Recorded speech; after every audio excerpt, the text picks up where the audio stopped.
Welcome to the Overrated Experience Sports and Sports Betting Podcast. I'm your host, Kyle Blondin, and I'm along with Austin from Ajax, baby. All right, and we're here for a special edition of the Overrated Experience, and that is the Grand Grind.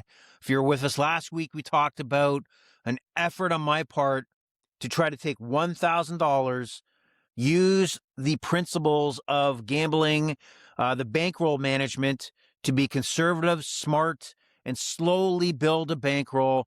And the goal here was to try to stay on that journey, give you my experience on that journey, the ups and downs. Remember, this is a sports betting podcast where you're talking to the regular everyday bettor that has the struggles, that has the wins, just like you do. So I'm going to talk about Monday up until yesterday, my journey on the Grand Grind. Austin, how you been doing? What's been going on the last week since we last talked?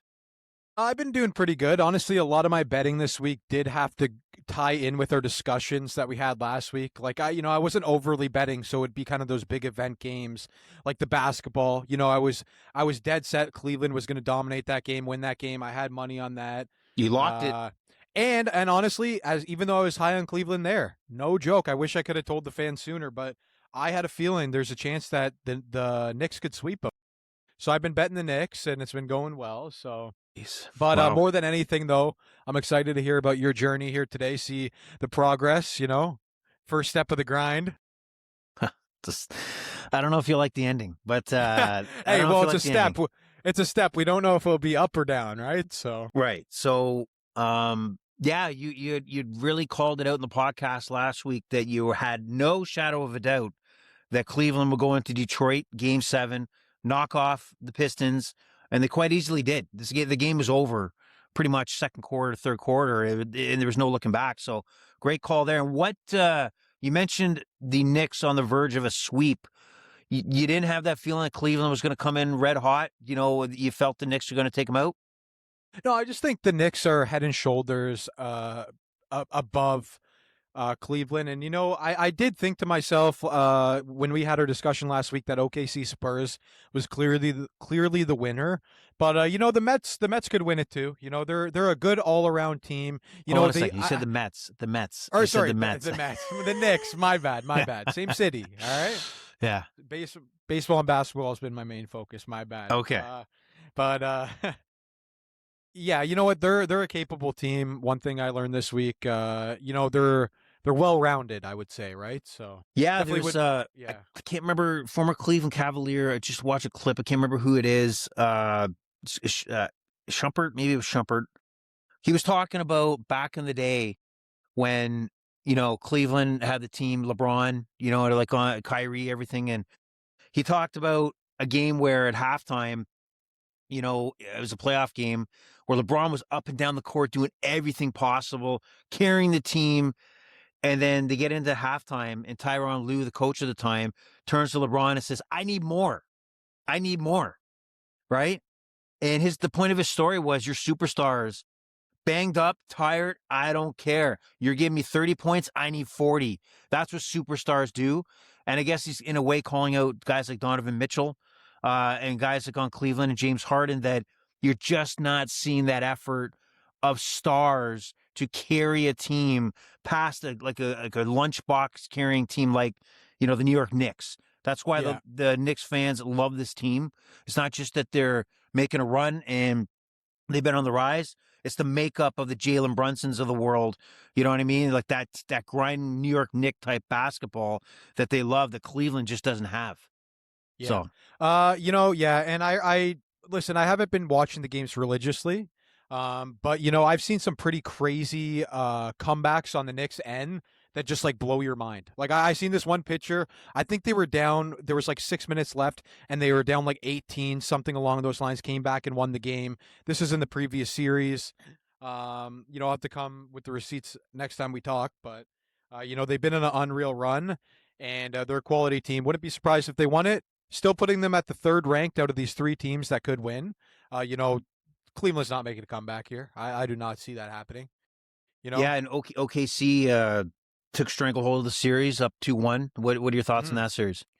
I'm not definitely not surprised. I wouldn't have been surprised no matter which way the series went. We basically said this is for kind of the future of the NBA. It does have that feeling like it's going to go 7 games.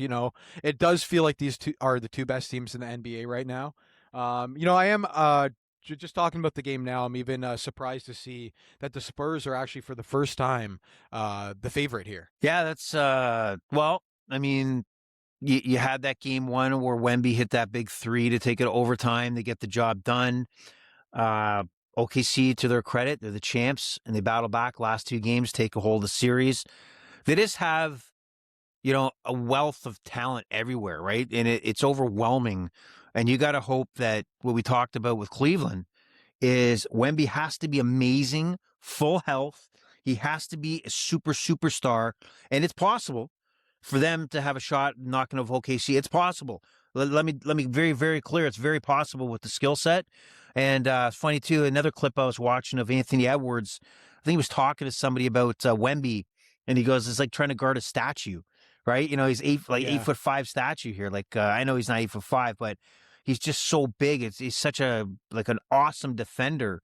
But credit to OKC, they're the champs, up 2-1. And I can't see outside of OKC. I think San Antonio would have rolled through anybody. Outside of OKC, I don't care if it's East or West. Would you agree with that? We talked about these are the two best teams in the NBA, and maybe OKC is the only team in the NBA standing in front of, the San Antonio Spurs making a championship run.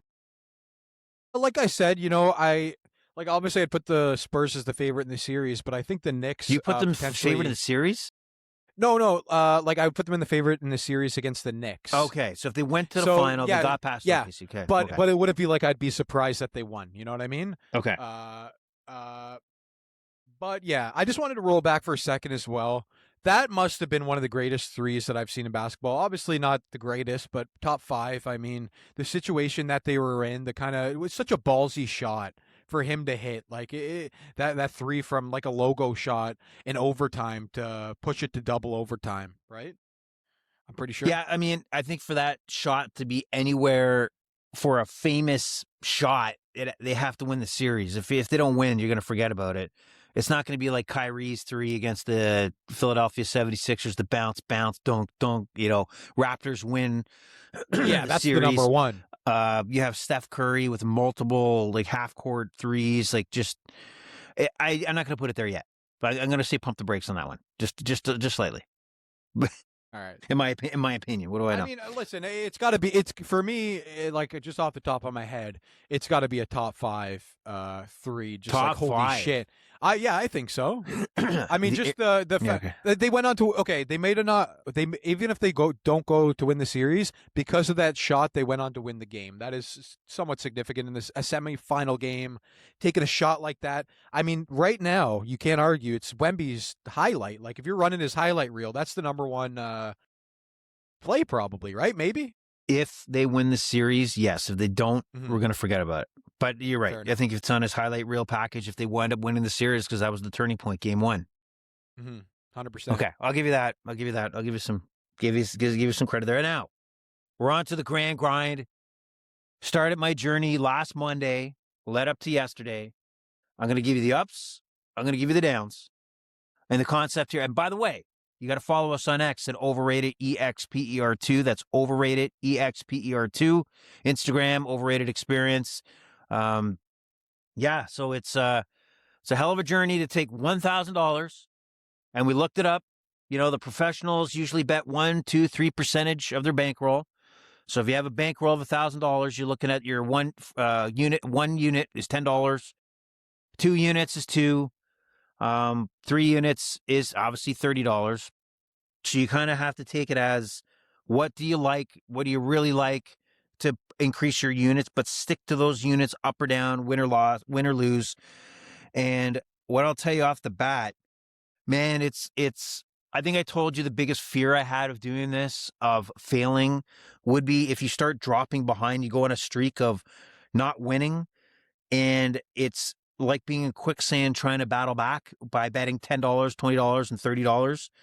And it's also very hard, I find, to put a significant bet of that amount, those denominations, without having to do a parlay, right? Mhm. If the juice is so bad on, I don't know if you notice this, if you're trying to put a single bet in, and you're trying to maybe not take a flyer on like an odds, like an underdog, the Mhm. odds are so bad.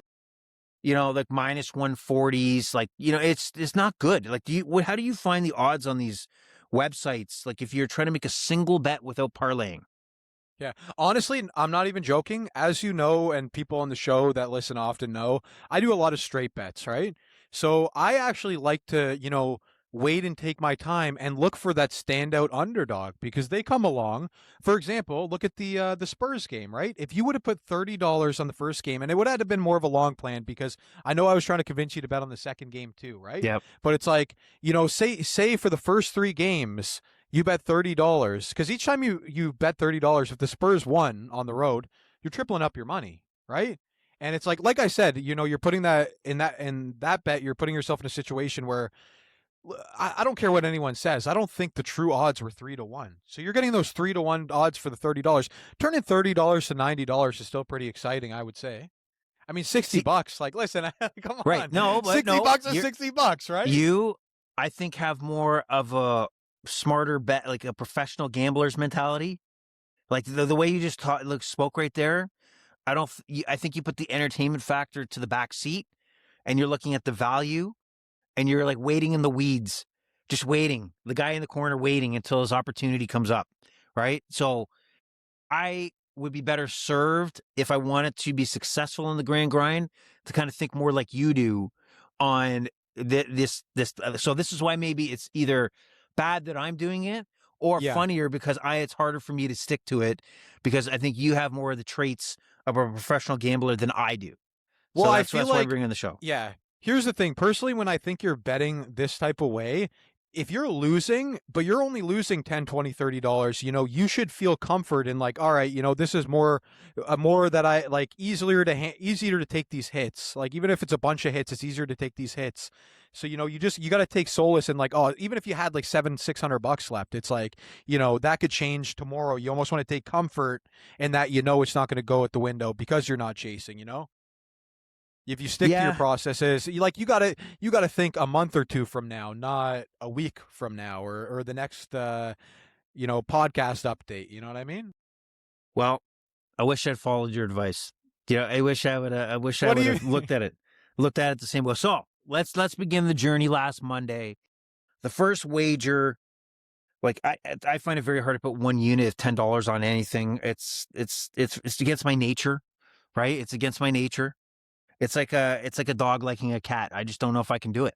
I don't know if I can do it. Like the cat, I got to bark at it.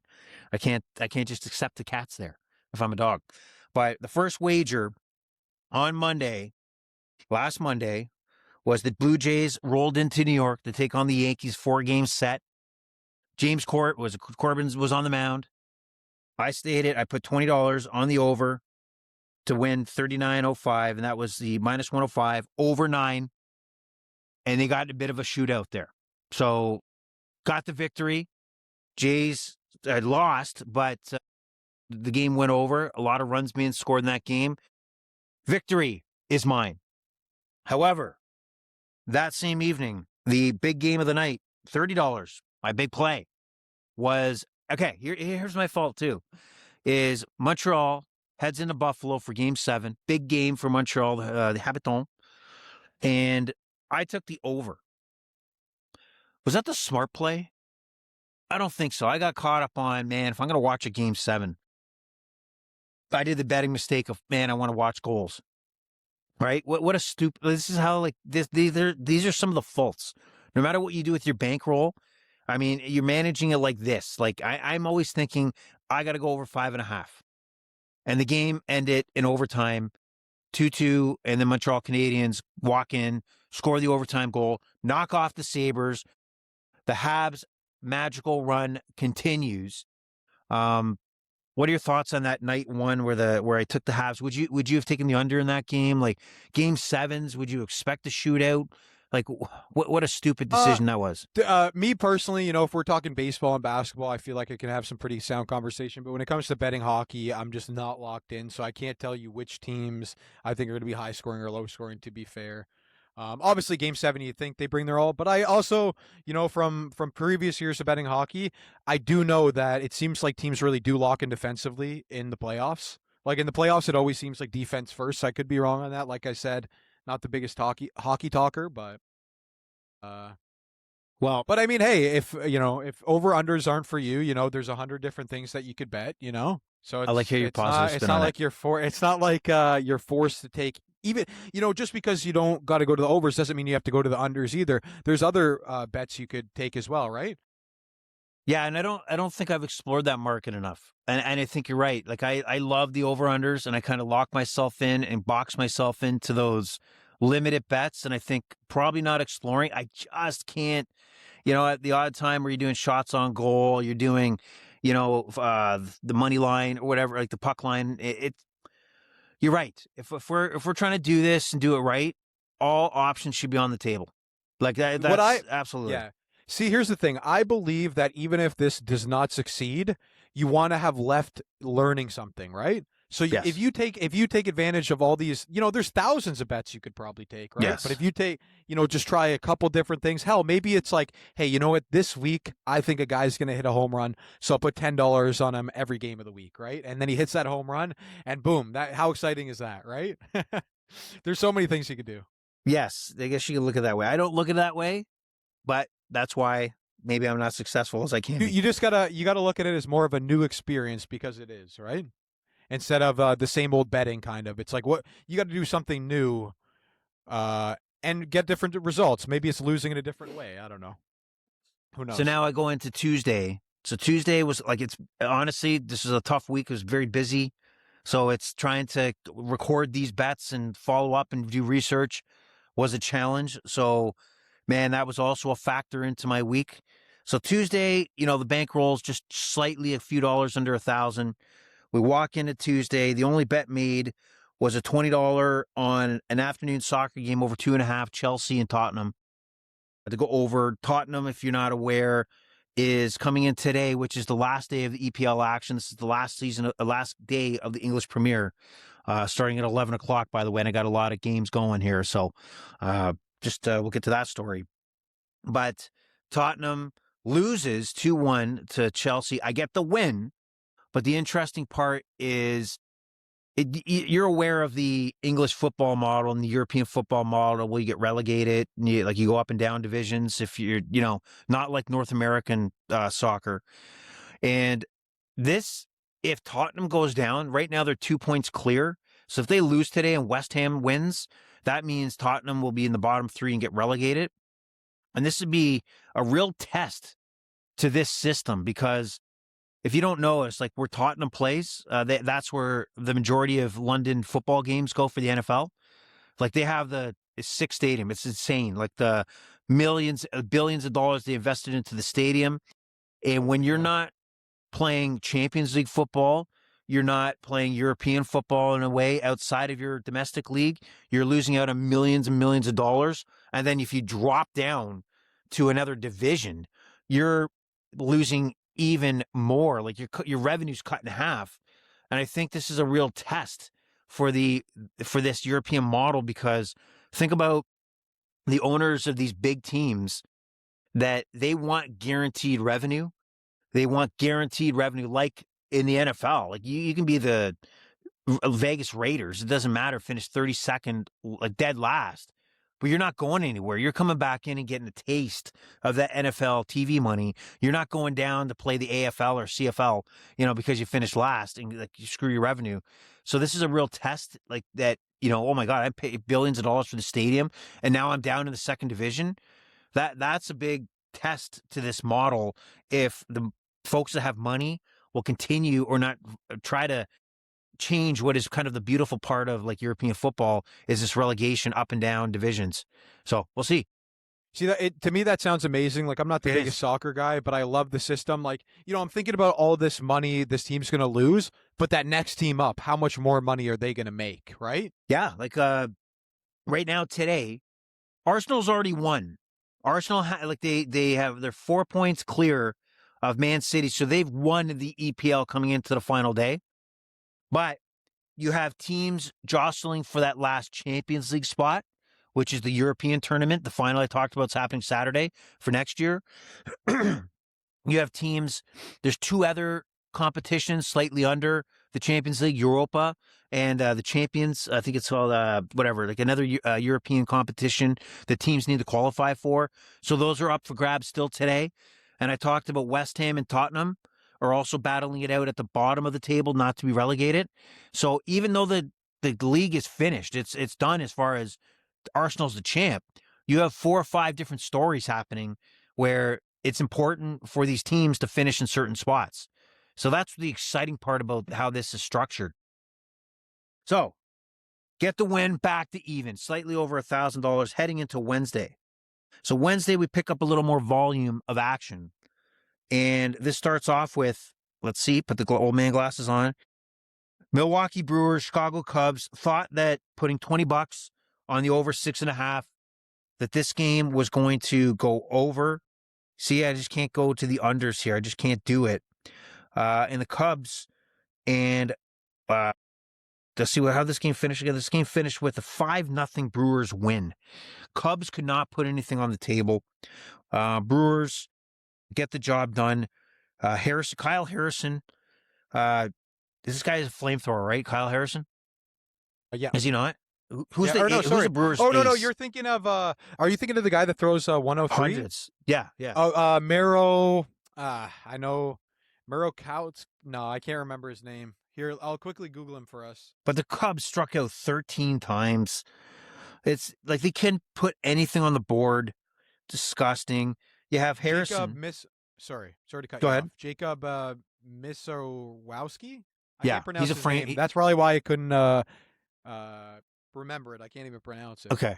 But he wasn't pitching here. Harrison was. And Kyle Harrison, he had 11 strikeouts. Cubs could not do anything against him. 5-0. But Mazeroski, that guy's a flamethrower, right? Like he's insane. Some people are saying he could be the best pitcher in baseball. Until he has that Tommy John surgery, right? Yeah. So then we move on to lots of loss. So I'm below the 1,000. Later that evening, I take the over. I thought there'd be a little more scoring in the Vegas Golden Knights, Colorado Avalanche series to open up. But we have over 6.5 loss. The game ends 4-2. A lot of 4 goals scored in the third period, but really tight checking. This is where we're getting into. Okay, I got Siri. You know when you're talking to your phone, and Siri comes on? Shut down, Siri. Thank you. 6.5, no good. Lost there. Now, also, I did a parlay, put on $30. I had the Blue Jays and the Yankees in the third game of that series. I put an alternate total 5.5 and paired it with an over-under of that same hockey game, 5.5. So, yes, I got the 5.5 over in the hockey game, but the Blue Jays and Yankees, it's weird because the second half of that series turned into pitchers' duels. All right, I think this is Yosavage in this one. Yosavage and Schittler for the Yankees. That guy's a flamethrower as well. What are your thoughts on Schittler? On Schittler, he's pretty good. Yeah. The Yankees have been pretty solid this year. But Yosavage, have you found that he's been just as good as he was in the playoffs for the Blue Jays last year? Oh, yeah, I think so. I really do think that the strength of the Blue Jays is their starting pitching. I mean, when they're healthy and Shane Bieber's in the lineup too, Dylan Cease could be easily top 3 pitcher in the AL. So you got Gausman, you got him. That's funny because he got lit up. Yeah. Cease got lit up by the Yankees a little bit during the season. And then it goes to Gausman grind. Lauer, right? Yeah, Lauer actually shut it down. That was crazy. Right. Yeah, So how's this Lauer's kind of been back and forth, right? So yeah, I'm coming into this game 5.5 thinking that's a gimme, right? I know we got 2 great pitchers on the mound, but even the Jays had opportunities to capitalize with bases loaded, nobody out, and just can't get a big inning going. Couldn't get a big inning going. They get the win, but they couldn't get the big inning going. Just want to say, though, right now, the Jays are currently on a 4-game win streak, and things are finally looking pretty bright, especially setting a new record on Skeens, most hits yesterday of his career. That's a big sign. And when George Springer's swinging the bat like this, I think things are only looking up right now for the Jays. Yeah. Also, Ernie Clementing. I'm sorry. Or Clemente, yeah. So also I had a separate over-under on that same game, 6.5. Didn't pay off. This is where now things are starting to go south, right? Like I just can't put things together here. The winds are starting to drop. You know, the funds are going into the early 900s.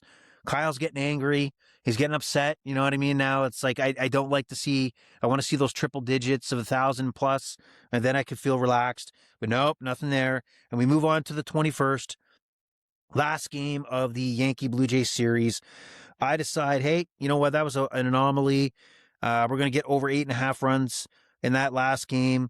Who do we have on the mound for the Blue Jays? I can't recall. On the mound was Fisher. It was a bullpen game. The Jays has 5 pitchers. A bullpen game, thinking that there's going to be some lighting up here. The Yankees throw 5 pitchers into this game, but the game ends 2-0. Blue Jays win 2-0. You know, the first 2 games are run fest, and then it shuts down for no reason. You know, they start being conservative, shutting out the Yankees, and Kyle is faced with another loss, $30 down the tube. Any thoughts before I move on? No. I mean, right now it's not sounding too bad, you know? Okay. Game 1, that same evening, May 21st, the Montreal Canadiens head into Carolina to take on the Carolina Hurricanes. The Hurricanes haven't played a hockey game in like 11 days, but I also witnessed the Montreal Canadiens play game 1 against Buffalo, where Buffalo manhandled them until the Canadiens woke up. So I was thinking Montreal's going to walk in, same idea. So I put an alternative total, 4.5 over, along with the New York Knicks knocking off the Cleveland Cavaliers that night. And the game ends with Montreal blowing the Canes out. They jump all 4-1 at the end of the first period. I can't believe this Canadiens run. And the Knicks easily handling the Cavaliers. So I get the win there. So back in the winning books and move on. But here's where it goes south again. You know, when you look at this baseball schedule, you're looking at games, you're looking at the evening games. Like, I'm going to just throw some money on the evening games, right? And I got $20 burning in my pocket. So I decided to take a couple alternative overs. Athletics and Angels over 6.5. Colorado and Arizona over 7.5, which I thought would be kind of a score fest between those two teams. Did it work out for me? What do you think? The answer's no, Austin. No. The answer's no. Rockies wind up losing 2-1. 2-1. Imagine going into Arizona, watching Arizona, like the Diamondbacks and Rockies in a 2-1 snooze fest. That's terrible. Athletics knock off the Angels in extra innings 3-2. The Athletics are a surprising story. They're leading the West right now. Yeah, I think I can't. Sorry to cut you off. Yeah, go ahead. I can't remember if we talked about it on the podcast or not, but I remember us talking about how we thought the Athletics could be like a 500 team, I think. Like we were talking about how they're going to move to Vegas, and, you know, they kind of got like a young core right now. They look like they're headed on the right path for success. They're fun. Funny, they could be a fun team. I'm always seeing big hits from Shea, their catcher, Longlears. How do you pronounce his name? Longlears? And Soderstrom, left fielder. Like, I know they got Kurtz, but those guys always pop up, like having a key double, like really clutch hitting for this team. So they've been impressive, but not impressive enough to get me the runs I need. And I take the loss. $20 gone. The bankroll's starting to take a hit as I move on to the 22nd. Now, I had a $20 bonus bet that did not impact my bankroll at all, so I threw it on. It had to be 6-game parlay, though.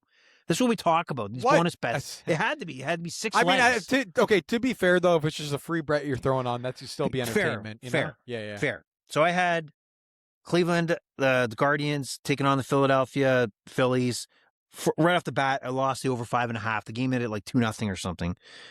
So forget it. It's over. Like, I didn't even have a chance to move on to the other 5 legs. Jesus. So moving on to real stuff here. So Dodgers, Brewers, over 7.5, and this is on the 22nd, along with another alternative over with the 6.5, Tampa Bay Rays, leading the American League East Tampa Bay Rays, taking on the New York Yankees. Put $20, 2 units on the parlay. See where I'm getting in these parlays that make it a little more Yeah. complicated. And didn't get the wins there. Either game didn't go over, which is disappointing. So we have the Guardians, Rays 4-2 win over the Yankees.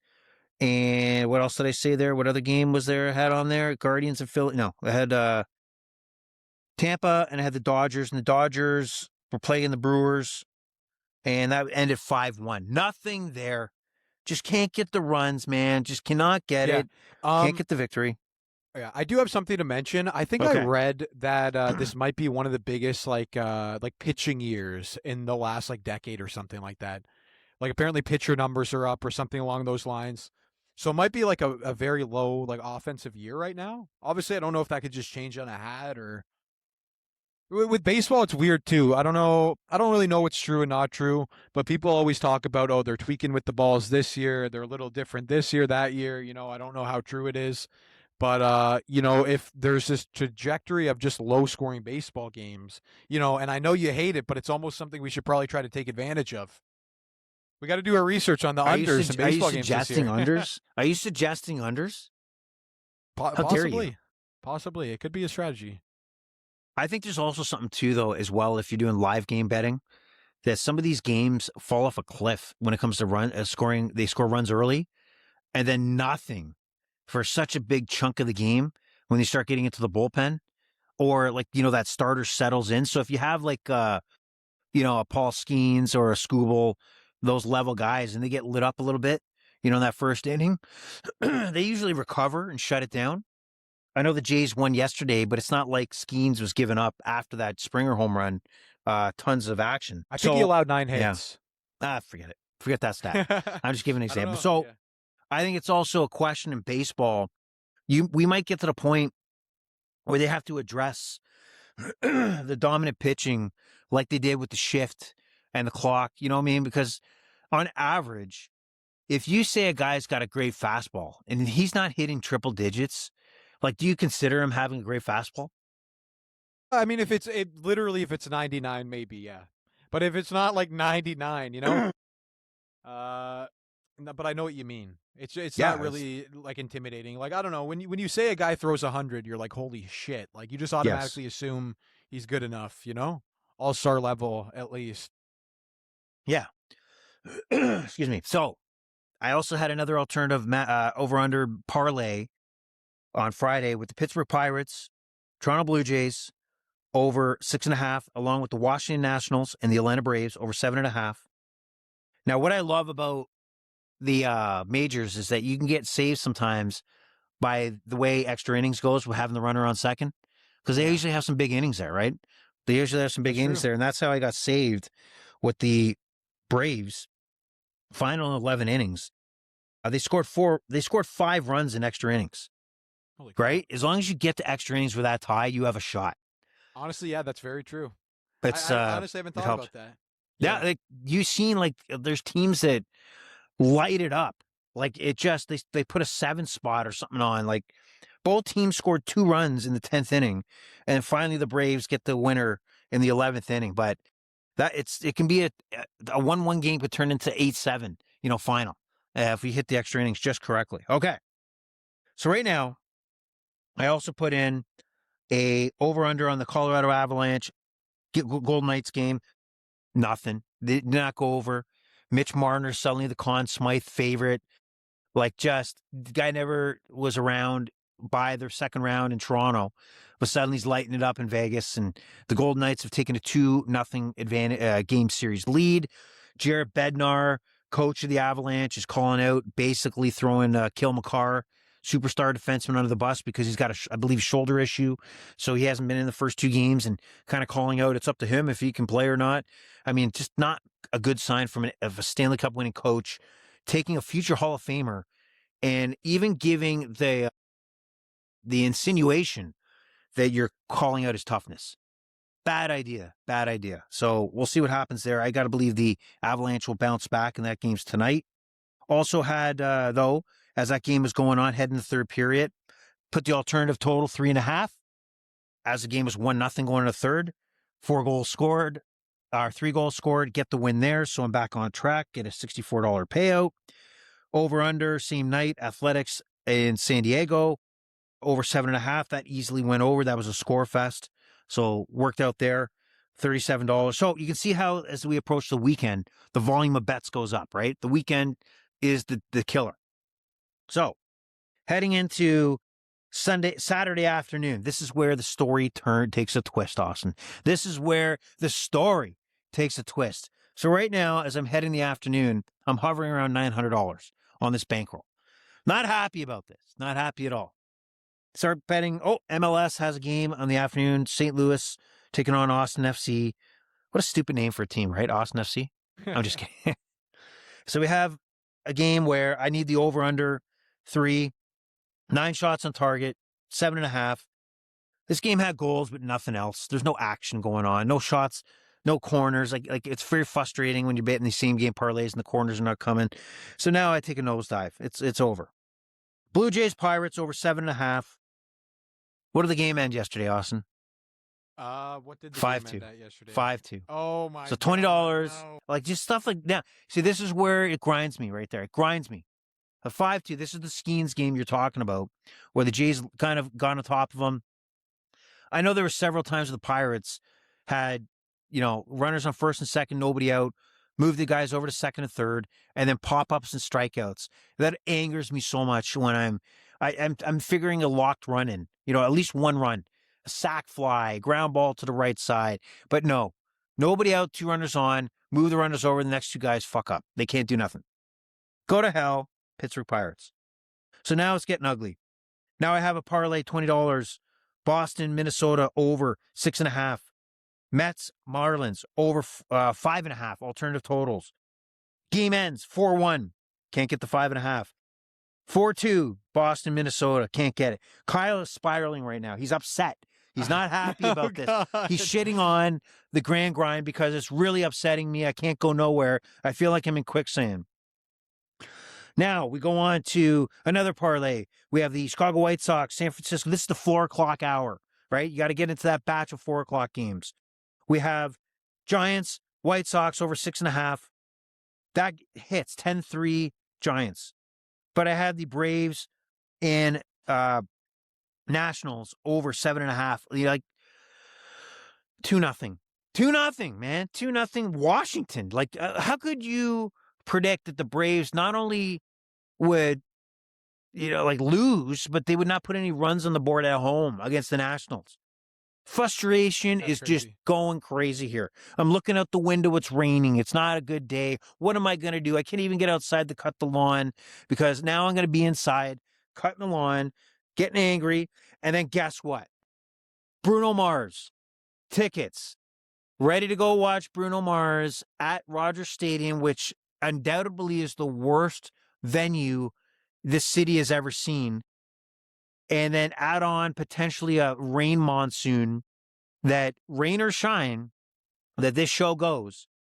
And then add on folks traveling on the Go station from Downsview. It's gone. They've shut it down for the weekend. So even people from outside of Toronto wanting to go to the Bruno Mars concert are not able to take the Go train to go to the first event of the year. 50,000 people. And they decide this is a good night to do maintenance in the city of Toronto and not have Go service at one of these venues. And even if you get off the goddamn train, you got to walk 10, 15 minutes to get to the goddamn stadium. Yeah. And then add in mud, like all that stuff, and then free TTC. I am done taking the TTC. I do not want to be in a pack full of fucking people, wet and cramming in to grab that next train or bus. No goddamn way. So heading into the day, Bruno Mars, going to be soaked, get the ponchos out. And then luckily they call it off and say, we're moving it to next Sunday. Just because it was even insane to hear that people were complaining that he should have moved on with the show. The weather was such that you have an outdoor stadium, 50,000 people, 50 millimeters of rain. What moron thinks that if you have the opportunity to move the show, you don't do it? Of course you do. What were your thoughts? Would you, you're a concert goer. You seen the weather yesterday. Do you think it was a good idea to cancel that concert? Yeah, I think it was a good idea to cancel that concert. But you're absolutely right. It's the shittiest venue the city's ever seen. It just looks terrible. It looks like scaffolding. Yes, it's Like I don't fucking. know. Yeah, I remember hearing the first day that was built, it took people 2 hours to get out of the stadium at the end of the concert. I can't remember who it was, if it was Foo Fighters or some big band, but just ridiculous. So, like for example, I had tickets to go see Foo Fighters in August on a Tuesday, and I'm like, no, please sell them off. I don't want to go. I don't want to go to the stadium on a Tuesday and try to get in and out of that stadium, 50,000 people. No way. I don't. But wouldn't have mind because it was a Saturday, no rush. Now it's a Sunday. Ugh. Ugh. And you know what? You know what pains my heart as well. I guess it's sports related, so it's fine for this podcast. But obviously, we got the World Cup of soccer coming up soon, and Yes. BMO Field, where teams will be playing here in Toronto, is ranked the lowest quality field, or the lowest stadium quality, or whatever, in the entire tournament. Yeah, I was thinking about that. I agree. It's the lowest addition. capacity. It's not necessarily a traditional World Cup stadium that you would normally see. But at the end of the day, you know what I mean? This is where the World Cup has kind of lost a lot of people. Unless you have thousands of expendable dollars to pay, it should be about the atmosphere and it should be about the experience. So I'm hoping that, yeah, the look of the stadium doesn't look great when you look at those temporary stands. But when you get into the stadium, if the atmosphere is jumping, hopefully that trumps everything beyond what the visual is. So I just hope that's the case. But yeah, it doesn't look nice. But FIFA wanted to expand to more teams. You're getting less and less likely of countries that can host. That's why you need 3 of them, and cities that will pay for it. So yeah, it is what it is. But let's hope that Toronto puts on a good show and it's still a hot spot for some great crowds. We'll see what happens. But Austin, this is where things spiral.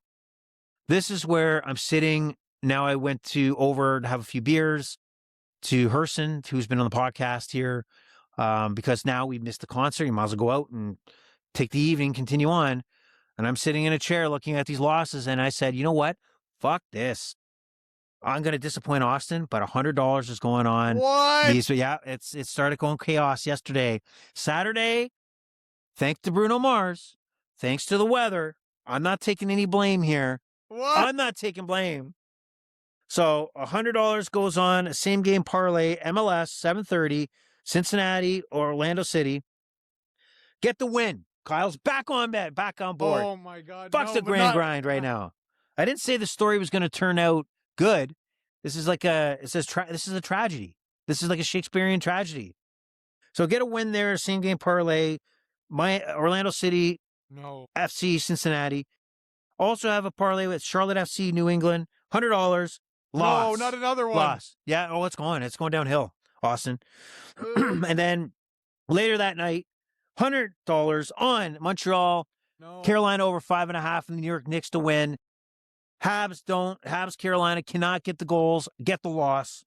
Things are spiraling out of control. Oh my God, no. Another $100 on another Nashville soccer FC versus New York City. Get the win, get back in the winning. So I'm up and down. $20. That was an earlier bet, but it was $20 on the over and the 8.5 on the Dodgers Brewers. Get the win, 11-3 Dodgers. $100 back on Toronto FC, Chicago Fire. Get the loss because I couldn't get one more goddamn corner. Throw it on. Another $100 on San Diego FC, Vancouver Whitecaps. Get the loss there. Things are spiraling out of control. It's not working the way I wanted it. Damn the Bruno Mars concert, because now I got free time, I got beer, and I'm watching and trying to win because I'm getting frustrated. Typical gambler. Lose there. Lose LA Galaxy, Houston Dynamo. Lost there, $135. Win 117 bet on the over alternative Texas Rangers, Los Angeles Angels, and Colorado, Arizona. So I come into the day, my bankroll's down to $660, and now 11 o'clock kickoff. We have $500 on 5 different games here. What? On EPL. No. Yes. So the grand grind died In on 1 week because of bad habits and a canceled Bruno Mars concert. What? Yeah. I'm shocked. I'm sorry, guys, but I became human, and I would have been fine even sitting in the rain, protect it, and not having to bring up my phone and fear that it's going to get wet. So the moral of the story is I can't stick to it. It was hard. And I'm going to have to think of it again, but probably wait after next week's Champions League to think of another scenario and how to maybe best approach this going forward, because it didn't work out by the end. The Heineken started flowing. The lack of, keeping busy was flowing. It's not good. Austin, I'm sorry. I've disappointed you. Now my attention's on these EPL games, looking to rebound, get back into the winning books. But Austin, what are your thoughts on that story? There's a tragic story, Shakespearean tragedy where Hamlet dies at the end. Oh, that's a spoiler alert. Sorry for those that didn't read. But anyway, go ahead. I told you the challenge would be that if I get on a run where I'm not winning and I can't, it's a flaw. See, I would take this is what we're pointing out as a flaw. This is a flaw in my way of thinking of it. Yeah. I've put like $300 in my account compared to, let's say, $100 in my account, and that $100 has carried me farther than the 300s. You know, the way that I look at it is, you're not out until your last dollar is gone. You know, I know. I hope you win these soccer bets. I know this was tough. I know, Austin. I know I've seen a disappointing look on the other side of the mic there. It's tough. I know, but man, it's in my nature. It's hard. It's like, did you ever watch the movie Tin Cup? Okay, so Kevin Costner plays a golfer who's a phenom golfer, but he can't get his ego out of the way. So he qualifies for the U.S. Open golf tournament. He's actually leading the golf tournament, but he has a shot where for the first 3 days, he lays up or he goes in the water on this one hole. And then while he's leading the tournament on the final day, he has the shot where he can be conservative and lay up before the water, or he can try to clear it, which is the much riskier shot. And when you're leading a tournament like that, you're probably going to take the conservative approach. But he can't let it go. He's got his ego, and he needs to clear that water. And he loses the tournament because he puts 6 balls in the water. And until he finally clears the water, right? Another ball. So he didn't make the smart play. He made the play that he felt that was going to bug him, and he lost for it. And that's kind of what I did here today or yesterday. So I apologize to the fans out there. I did my best, but part of this journey was also the learning and the ups and downs, and sometimes it finishes with the down. And that's what happened here. So that's the way the grand grind ended for this week. Wait. Let me make something very clear. All right. First of all, you said you had $660 left, and there's $500 in action. So you're looking at your account with $160 in it, and you're saying you're out. You're not even out yet. Yeah, listen. What will you agree? Listen. First of all, that $160 betting $10, $20, $30 bets could last you weeks. All right. Listen. In your weeks. I don't know if your calendar. What do you mean in my weeks? There's Austin weeks and there's my weeks. I can't stretch that. Sorry. Listen, you're going to... No, what do you mean? Listen, all you have to do is commit to these 5 bets, when they're done, whatever the result is. If one of them don't hit, if one of the 5 don't hit, that's just a straight-up retirement. So I'm assuming you got at least $300 left in your account. That's 30% of... That's still so much. Austin, we live in different worlds. You can do this. We live in different worlds. Bet on home runs. Vladdy home runs. He's going to hit like 10 in a month soon. Come on. That is solid advice. You're right. That is solid advice. That's just not my nature, man. It's just bad. I'm a bum. Come on. I know. It's for get back on track. It's not too late. It's not too late. It's not too late. It's never too late. But that's the story so far. We'll see how the 11 o'clock hour goes. Bloody Sunday, Bloody Sunday. This could be a Bloody Sunday or a rebound, and we can do it all over again. So that's my story. Austin, over to you on what your betting card looks like today. How save us, because last Sunday you locked in the Cavaliers. That was a win for us. What do you got on tap? So today, honestly, it's hard not to look at OKC as the underdog at plus 122 on FanDuel here and think that there's some value there. I understand maybe plus 100. Okay. You give a slight edge to San Fran, but that extra 22% there Sir, honestly San makes Fran it. or San Antonio? Sorry, San Antonio. My You bad. sound credibility Sorry, than Bam. Spurs. San Fran. I'll just say Spurs and Thunder. Okay, all right? Spurs. Yeah. Okay, so I think today the correct play is to take the Thunder. It might feel like a bit of a trap, though, doesn't it? They're the best, Yeah, though. The yeah. champs. And then me betting for whatever reason, I think I think in the series as a whole, I do think that Vegas will win. What's the score right now? Just 1-0? 2-0 for Vegas. 2-0. 2-0 for Vegas. I think Vegas gets it done. Are they the underdog tonight or are they the favorite? I got to take a look at this because they're the underdog and they're at home and they've won both games Are on you the sure road. they're the underdog? They're You sure? Check that again. Plus 118, 8:20 p.m. today. They are Wow, the really? underdog, and I will definitely. There was always a joke being made with Leafs fans that the moment that Mitch Marner left the Leafs, he was going to win MVP. Like everyone said that, like fully. It was always a joke, just like Hyman leaves, scores 60 goals. But I'm taking the Golden Knights, same thing, where it's more plus 100 than plus 118 in my head. So I think it's two silly underdogs that- right there. Yeah, but I just think it's so silly that I got to believe a part of that betting line is people can't fathom that the Avalanche should be down 3-0. That's part of it, right? It's not even logical that you just watch the Vegas Golden Knights outplay the Avalanche. Like you watched it on the road. Why would it necessarily change when Vegas is on home ice? And I don't even know if Cale Makar is back or not. So that's odd. I think there is value there. You're right. I don't see it. I'm all in that camp that maybe 3-0 is not going to happen, but Yeah. it's hard to believe that it couldn't.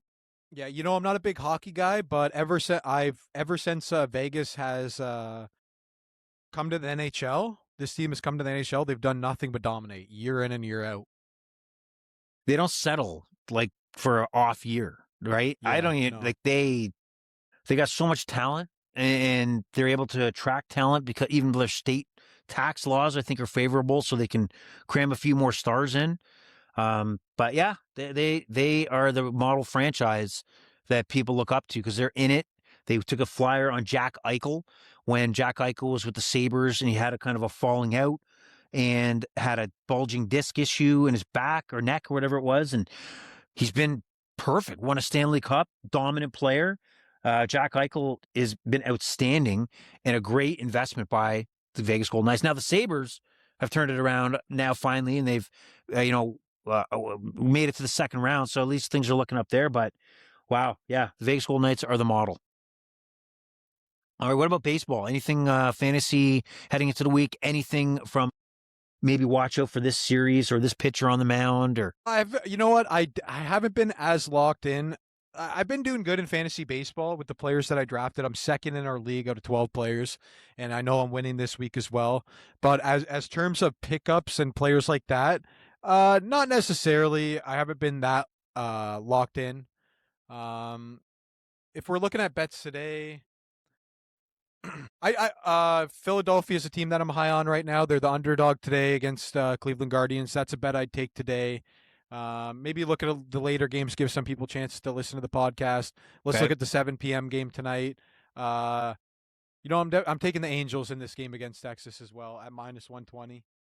But nothing pre-planned. I was more focused on here in the grind today, honestly talking about the basketball.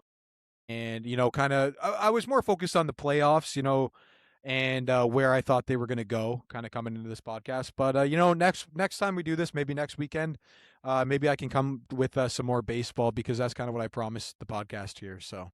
Yeah, and that's fine. And I know baseball is kind of taking a little bit of a back seat with the playoffs going on. It just happens, and baseball's still happening. Your boy Trout, is he kind of taking a step back?